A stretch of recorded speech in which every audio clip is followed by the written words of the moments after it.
This is going to be a video tutorial on how to enable or disable pop-ups and redirects in the Chromium web browser.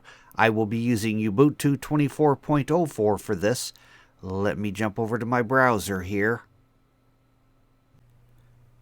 I have the Chromium web browser opened up now.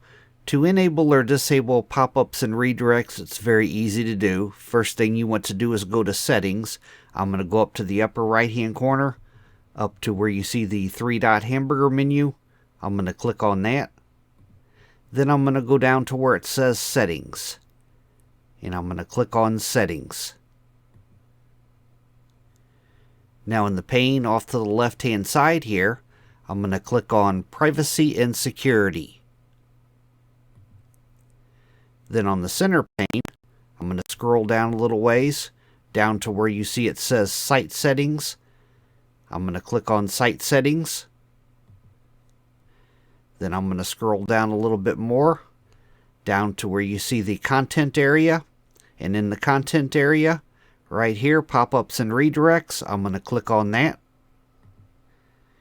And right up top here, Default Behavior. If you toggle on the top one here, sites can send pop-ups and use redirects. If you toggle on the bottom one, don't allow sites to send pop-ups or use redirects. That is how to enable or disable pop-ups and redirects in the Chromium web browser. Thanks for watching.